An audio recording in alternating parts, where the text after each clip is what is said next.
Miami Heat fans, Kyle Lowry may need knee surgery in the offseason. He's uncertain if he'll need the procedure. And this is not something we were looking for. We already knew he has been sidelined multiple times, and the Heat unfortunately got themselves a Kyle Lowry that they thought was going to have a little bit gas left in the tank, but he barely has anything. He's running on empty. All right, he has the empty gas tank sign. And this is a guy who, if you guys haven't been following around, back in February, he missed 3 games due to a knee injury. And we saw Gabe Vincent play. But for Kyle Lowry, these knee injuries have not been something that has done him any, solids. And the other thing is everyone's concerned that he hasn't been in shape the last 2 years, and he's complained about people saying that he's not in shape. It's just crazy to think that, like, the playoff series before they signed Kyle Lowry, when the last playoff series Kyle Lowry was a Toronto Raptor, Kyle Lowry still looked like Kyle Lowry.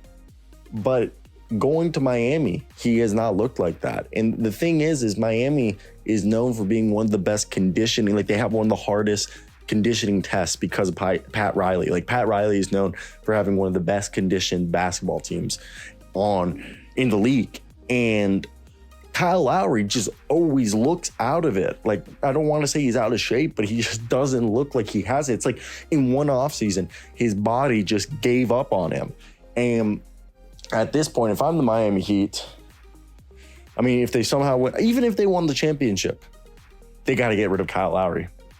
Do you trade Kyle Lowry for Rudy Gobert?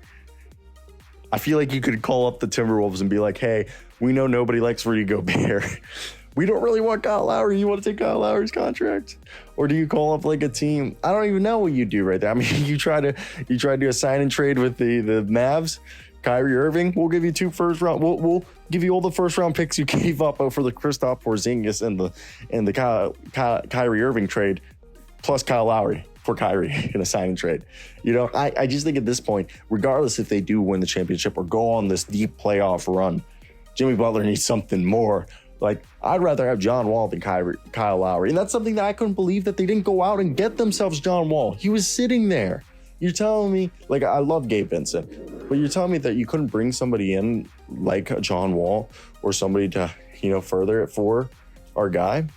And that's something that I'm saying. When you look at a guy like Kyle Lowry, you can't just sit here and be like, look, Gabe Vincent, Victor Oladipo's a shell of himself. And it just sucks that, like, half of these guys on the Heat are a shell of themselves. Even Kevin Love, but I love Kevin Love. Bring back Kevin Love. I think they have him on another year. Maybe they don't. But bring back Kevin Love. The guy's like freaking like the league leader in charges drawn.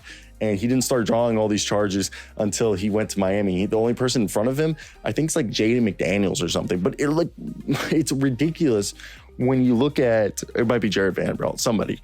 And no, it's Trey Murphy. It's Trey Murphy III, and who leads the league with 43 charges. Kevin Love has 33. But this is the thing that I'm saying. Kyle Lowry, I love Gabe Vincent. I love Max Strus. Max Strus might be gone. You got to do something about Duncan Robinson and Kyle Lowry's contracts. You got to get them off the books. Yes, if those deals had happened this past offseason and we were like, okay, we're only a year away from, the salary cap jumping a little bit where those deals wouldn't look as bad, but they're not. So the problem is that these deals are holding this team back from being able to make a jump or to continue to be in contention and using these last few years of Jimmy Butler's prime. All right. So Kyle Lowry potentially needing off-season surgery should indicate the final straw. It should be the straw that broke the camel's back, because at this point, you cannot be sitting here and thinking that Kyle Lowry is going to lead you to championship basketball at this point, at this stage in his career, because that is not what is happening. Kyle Lowry is not that championship point guard anymore, okay? For some reason, that offseason that they signed him, his body gave out. His body has never gone back. We hoped that this would be the season where his body would respond again, and so that he would be the guy that we thought he could be. But no, it's not happening. And I think at this point, him having this injury, all right, being not injury, like he's playing, but maybe requiring off-season surgery, it should note the end. If you can convince him to retire, because at this point, he has been a detriment to your franchise and is what has held you back from winning another championship at this point in my eyes. So I really do hope that our man, Kyle Lowry, maybe he helps his team, whatever he has left in the tank, is able to carry this team deep into a playoff run. But besides that, I think at this point, it's in their best interest to try, even if they go on a deep playoff run, even if they somehow win the championship, to move on from Kyle Lowry. But that's basically going to be it for me today, guys. I hope you guys did enjoy this video.